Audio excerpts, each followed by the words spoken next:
Hi, My name's J.C. McCauley. I'm Naisha McCauley, and you're watching AccessTV.org.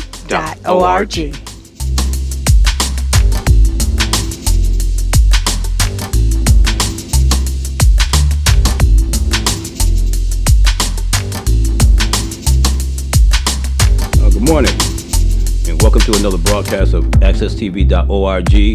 We're always going to hear the undisputed truth. Today we're going to be continuing our series on redlining and gentrification. I think our last broadcast was on June the 21st of 2017, so we've been away from the cameras for a while. I want to start my show off by giving a shout out to the staff of the Windsor Health and Rehabilitation Center in Windsor, Connecticut for my care. I'm currently recovering from leg surgery, and I want to just give a shout out to everybody there, especially the care staff that takes care of me daily, especially little Bernice. As we continue our series on redlining and gentrification, we're going to switch up a little bit from our regular series in terms of, having interviews with people. If all of you have been watching, we started this series back in December 2016 with an interview with Professor Jack Dowdy, Professor of Urban Studies at Trinity College. And him and his colleagues wrote a study called Housing, Schooling, and Civil Rights, How They Shape Hartford and the Suburbs. And then we interviewed a criminology professor, Dr. Al DiCicciero from the University of Hartford, talk about the criminology of redlining. And then we interviewed attorney Cynthia Jennings, civil rights attorney, about civil rights violations related to redlining. And then I believe our last interview prior to Cynthia was Bill Hosley, noted historian, and he talked about the historical perspective of the neighborhood that we're talking about, Clay Hill and Northeast.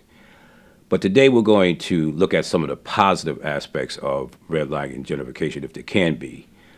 As you know, redlining is a government-sanctioned slavery project that targeted communities of color, mostly African Americans, dating back, over 100 years ago.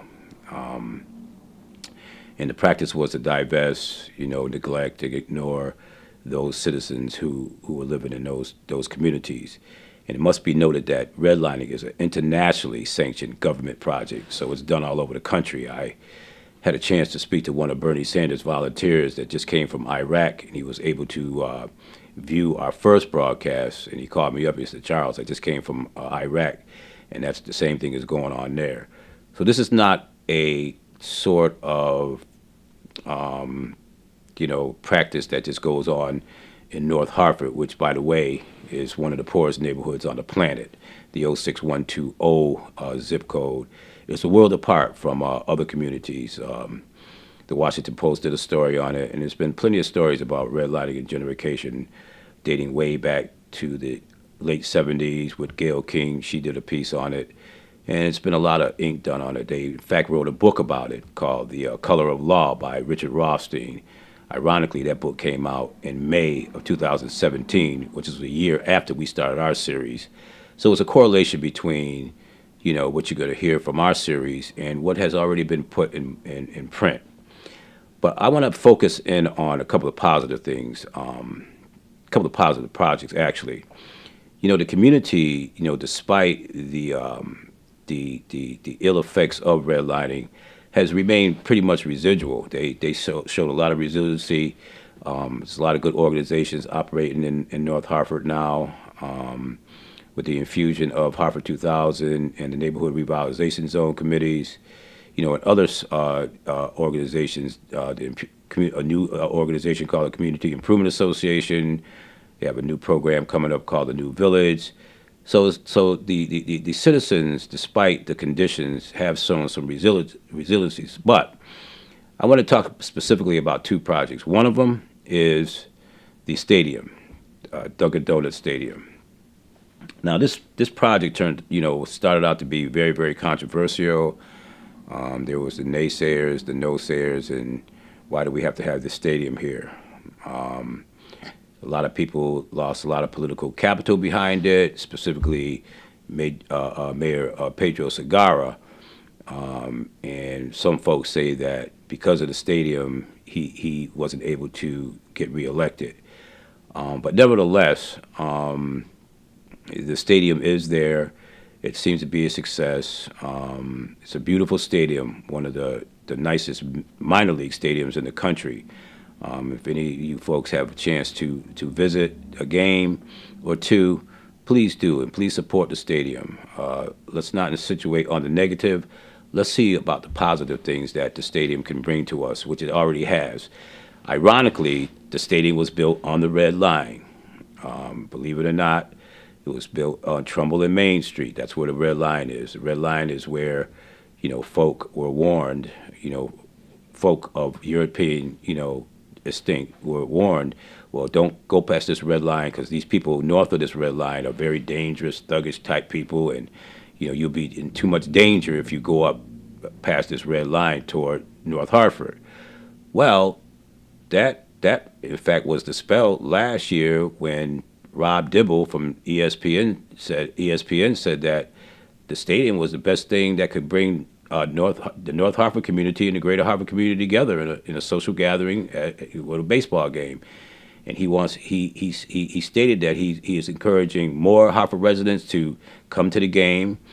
A lot of Hartford residents are employed there. I had opportunity to attend the game, and I was elated because I had been one of the critics of the stadium because I was a former resident of New Britain, and of course that stadium took away the New Britain Rockcats, and some folks are pretty much blindsided by that. But all in all, it turned out to be a gem, and to our pleasure. We had an administration like the cigar administration. We had Treasurer Adam Cloud, Mr. Darrell Hill, Attorney Sean Wooden, and Mayor Pedro Segarra, the brainchilds behind this project. And it turned out to be very, very good. And actually, they should be recognized as administrators of the decade, which probably they will be sometime in the near future. But the point is that the building of the stadium, the creation of the Red Line was all turned out to be kind of like a fallacy, because what we're seeing at the stadium now with the socialization and a lot of folks coming and visiting Hartford again so we can try to make Hartford great again, dispels the fact that we don't want to accentuate on the negative. We're just trying to look positive now and try to make Hartford a great city like it used to be. There are some disparaging things going on in the city that we hope to resolve, in the next 18 months or so. Now, let me talk about another project, and that's the Restoration History Project at Old North Cemetery. You can make reference to Old North Cemetery by Googling Old North Cemetery and taking a look at the videos that our historian, Bill Hosley, put together, about the project. The project was a brainchild of my late mother, Betty Kimball. She brought me into the cemetery in 1985 when I was a community organizer with the original chain. And my grandparents and great-grandmother are buried there, and the cemetery was in deplorable condition. Now, that was back in 1985, and my mother looks at me and says, "Charles, you overseeing this area. What are you going to do about this?" I said, "Ma, look into it." Well, I looked into it and found out about the misfinancing, I'll just put it lightly, the misfinancing of the cemetery that fell into the hands of the city. And it became kind of a burden to the city. It's another piece of land that they didn't expect to have to maintain. I think it's 17 acres of it. But they did the best that they could. So we want to go up, fast forward to 25 years later. 25 years later, after 1985, there seemed to be another interest in the deplorable conditions of Old North Cemetery.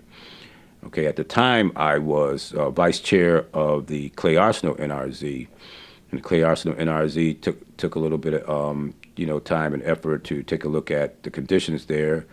We held a tour there for about 2-3 hours one day with the chair, B. Powell, and the other members of her NRZ, which I was at the time. So we looked around for 2.5 hours. People came up with recommendations, what have you. Well, what happened? I don't know what happened after that, but nothing really happened. So about 3 or 4 years after that tour, I said, well, the cemetery is not looking well. And then, ironically, one of the people who attend Union Baptist Church, they were just done. They were like, this is making our church look bad. We're right next door to the cemetery, and something needs to be done. So he went on Channel 30, and that's when the cemetery started getting some media attention. And unfortunately, it was a little bit negative, but it kind of like got the ball rolling. And ironically, the person who was complaining was the brother who was in charge of the maintenance at Old North Cemetery. So there was a relationship there as well. Well, nevertheless, after this thing hit the media, I in turn said, well, now we have to do something. And about the same time, the late Trudy Merrill was doing some work on Spring Grove Cemetery. So, her being my late mother's best friend, they're both in heaven now. I approached Trudy and I asked her, well, Trudy, how did you do this at Spring Grove? And she began to tell me what needed to be done. But see, the difference between Spring Grove and Old North Cemetery is like Old North Cemetery is a public cemetery, and Spring Groves is private. So they have an endowment, staff, take care of maintenance and things of that nature. However, the effort in terms of keeping the Spring Groves cleaned up and everything, I was very intrigued by that. And she gave me a few tips, reminded me about the public-private difference between these two cemeteries. And so then she recommended that I go speak to somebody at the city. Well, at the time, Lee Erdman, who was the chief executive officer of the city, his door. One thing about the cigar administration was that the staff was always accessible. You could always give somebody a call, and they would return your call, and you can tell them what your situation was, and they'll give you a meeting. And so I called, I asked for a meeting with Lee Erdman, the former CEO of the city of Hartford in the cigar administration, and he, graciously met with me, and I explained to him, what was going on.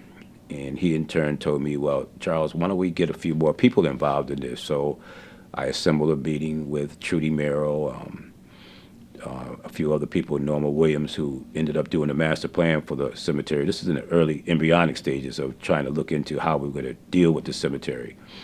And we sat down and had a few meetings and decided that the only way we could get something done was to get a grant. And so we looked to the state of Connecticut, the tourism commission, I guess it was. We looked into that, and we found out there was some money there. And so what we did was we went through our due diligence in terms of the process of bidding and things of that nature. Different landscape architects came forward, putting their bids in, going through the whole process. The one thing I do want to stress is that capital improvement projects like the Restoration History Project at Old North Cemetery, they're not done overnight. I've heard some criticism from people that, when, say for instance, when my good friend Eddie Perez was mayor, people were saying, oh, he's just doing things for the Puerto Ricans down in Park Street. You see how these projects are doing this and that. Well, that was not an accurate analogy of how things work here. Capital improvement projects take a long time to come online. And here's a perfect example. The idea of the cemetery project was the brainchild of my mom back in 1985. We didn't start talking about this until 25 years later, and probably didn't get the master plan until 5 years later. So 30 years went by before this capital improvement project came online. So, nothing is done by osmosis. Nothing is done overnight. All you folks out there, naysayers, you got to understand what the city process and how processes work, especially when it comes to bidding, things of that nature, procurement processes and all that. If you want to get astute in that type of language that I'm using, start looking and seeing, about your municipalities and get a better connection with the city, and then you'll be able to have a better idea of how things operate.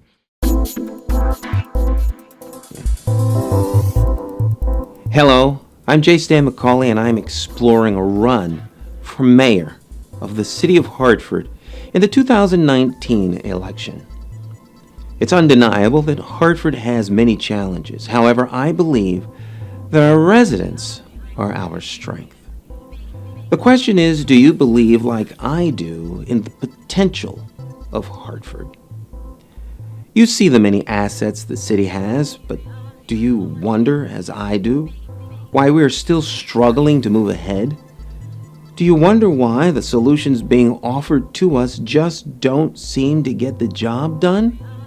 Well, creating a vibrant city begins with you.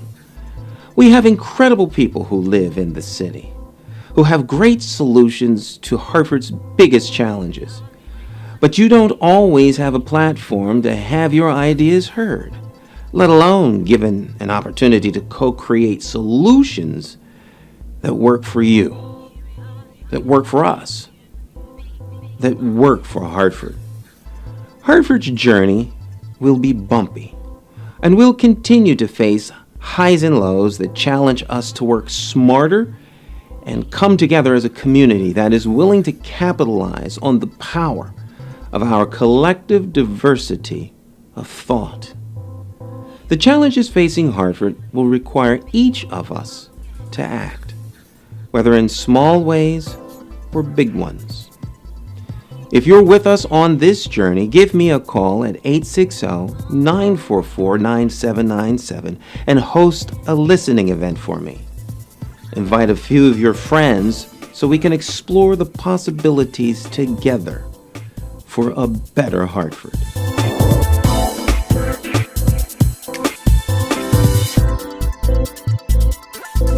What's going on?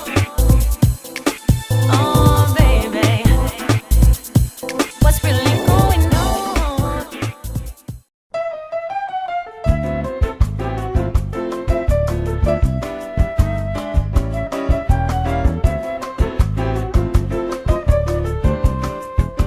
Today we're going to be continuing our series on redlining and gentrification.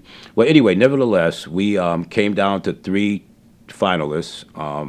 I was asked to come in and take a look at the proposals, and we were going to make a choice out of the three finalists. So we did, and Heritage, I believe, that was head up by the late Norma Williams. She passed away during this process as well, along with my mother, and we're pretty much dedicating this project to Norma Williams and my mother, Betty Kimball.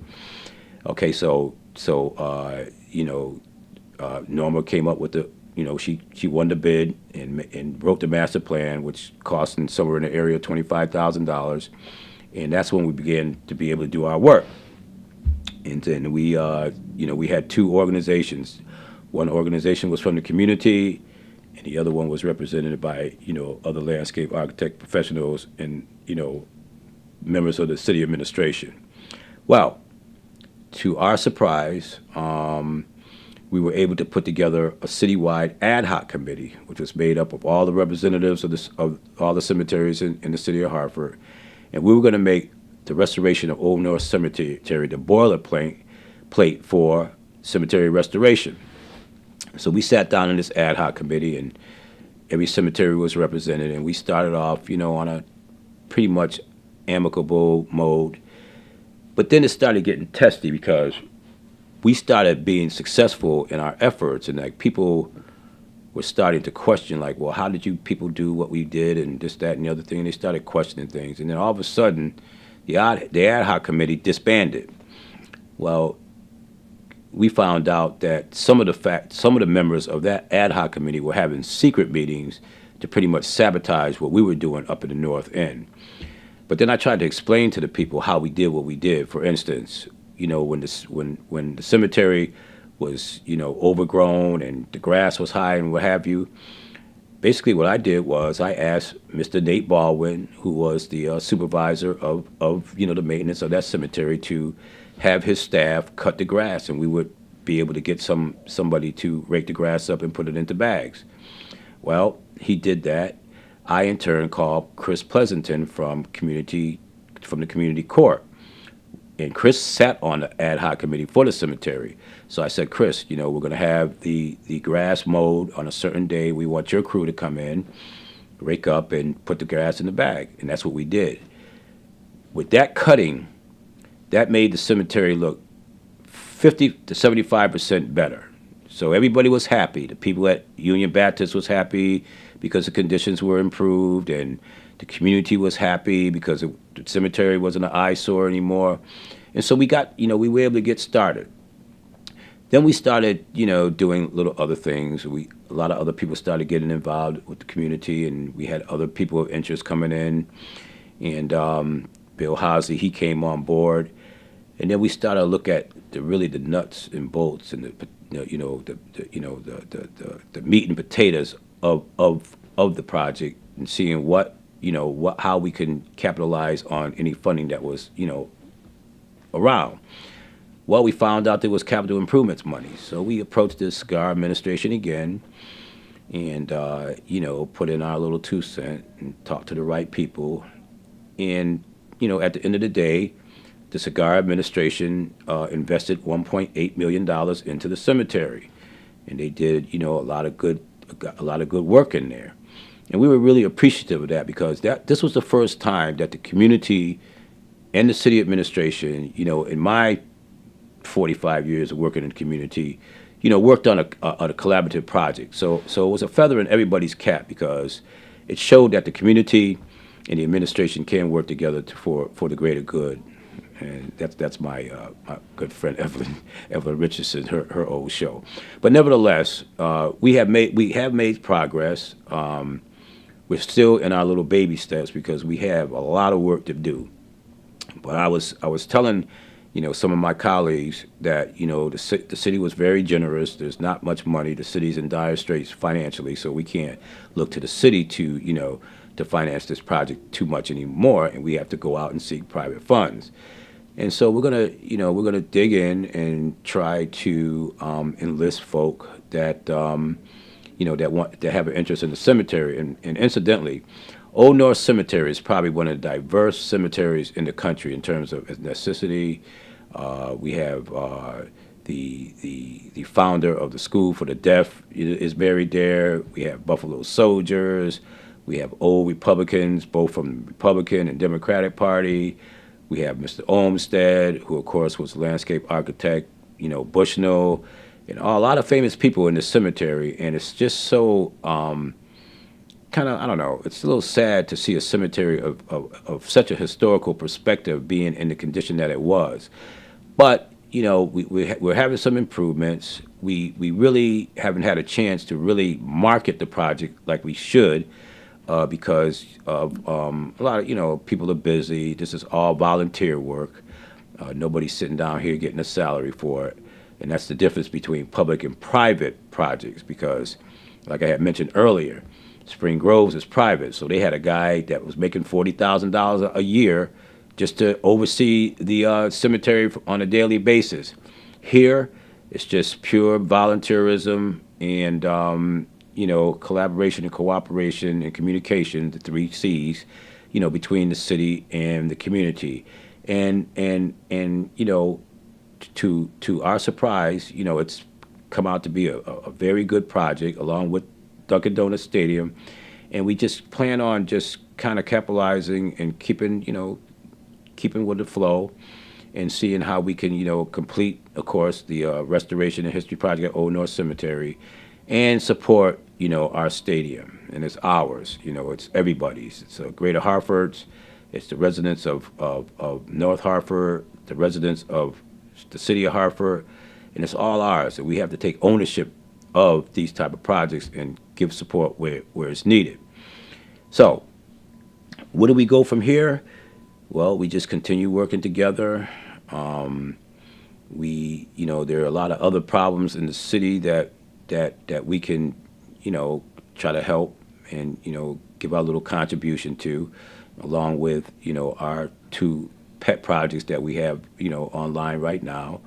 One of the things we're going to try to do is, enlist a lot more people to get involved with the cemetery project, because we eventually want Old North Cemetery to be a tourism site. We're in the process of trying to put together a citywide database where we could, connect into the mainframe, and folk who have relatives that are buried there, or they have some kind of interest in the historical perspective of these cemeteries. And Hartford has some very interesting cemeteries. We have the ancient burial grounds. We have Old South Cemetery. A lot of cemeteries in the city of Hartford, Soldiers Field, a lot of representation, and that goes, that gives the, Hartford the historical flavor that it has. But see, ironically, again, Old North Cemetery is in a historic district, and it just happens to be in one of the poorest, impoverished neighborhoods in the country. How that correlation matches, it baffles everybody. But it is what it is, and hopefully we can change the dynamics of the conditions of the neighborhood, and look at our neighborhoods as being all historical, and continue doing what we can do collaboratively. We don't need the different political factions fighting over what we all need to do in terms of collaborating as a city, as a family. And so I'm remaining cautiously optimistic, because you never know when the next when something else is going to happen, like the public safety situation in our city is not good. We just had another shooting this past Tuesday, so we have to start paying attention to safety, public safety. We have to think about the environment, making our city look presentable. Keep Hartford green and clean. 24 hours, 7 days a week, 365 days a month. Because we need to make a good impression, to people who want to visit here. We want Hartford to remain a beacon of light, and just like the clock towers. And if you, like I said, in order for you to understand about what redlining and gentrification is, you have to look at our series. What you do is you just Google the redlining in Clay Hill. You'll be able to see those 4 interviews that I did with those prominent people: attorney Cynthia Jennings, historian Bill Hosley, criminology professor Al DiCicciera, and of course the person, Professor Jack Dowdy, professor of urban studies at Trinity College, who really caught my eye in terms of what redlining was all about. And we encourage you to look at our series, process it, get an understanding about what redlining and gentrification is. We'll talk about gentrification probably in our next show. But on our next show, we're going to show you graphic illustrations of redlining. Some are seen and some are invisible. We're going to show you how the pattern of redlining took place in North Hartford, why certain things are the way they are, and why certain things are the way they're not. Some of these images that you're going to see are pretty graphic, and they're a little bit disturbing. Others, like I said, they're invisible. You can't see them, but I will be sure that when we show you an image, we will have a narrative on that particular image, so you can understand the relationship of redlining to that particular image. But as always, we want to thank Reverend J. Stan McCauley, the executive producer, of AccessTV.org. Him and his wife, Keisha. They own this station, and it's been an asset to the community, because we finally have a media where we can come, talk about our issues, educate the community, and as we all know, that everybody needs to know the truth. And here on AccessTV.org, you're going to hear nothing but the undisputed truth. We just thank J. Stan McCauley for giving us the opportunity to come to his studio and talk about various subjects. We will hope that folk will tune in to AccessTV.org on a regular basis, because you can get a smorgasbord of a lot of programming, a lot of people. J. Stan McCauley, he holds a church service every night from 10 p.m. to midnight. So those of you who don't go to traditional institutional churches and want to go to church, you can always join us on AccessTV.org between Mondays and Thursdays. for J. Stan McCauley's, Reverend J. Stan McCauley's church service, and very interesting service. This is like maybe the first time you'll see religion and the state, mixed together, in a format which, J. Stan McCauley, to his professional abilities, can kind of like sort out, between the difference between religion and state. A lot of provocative topics Reverend J. Stan McCauley brings when he has his services, and so if you get a chance, tune in. It's a live broadcast from 10 p.m. to 12 midnight, and then you can always look at the particular service the next day, during peak hours when you're awake or when you're having your dinner or your lunch or whatever, because you can always just tune into Access TV 24/7 and see something interesting, see some very interesting people, and learn something, because our goal is to educate people around the truth, accuracy, and everybody that you see on this broadcast, are pretty much are legitimate people, legitimate professionals, legitimate community people, well versed, experienced, knowledgeable. All those positive things that make a community go. So again, I want to thank Reverend J. Stan McCauley and Keisha McCauley for allowing us, these opportunities, these 30 to 40 minutes that we have on camera. And of course, the work always continues off camera. And so as I end today on May the 10th, 2018, glad you guys tuned in to accesstv.org, where you're always going to hear the undisputed truth. Thank you very much.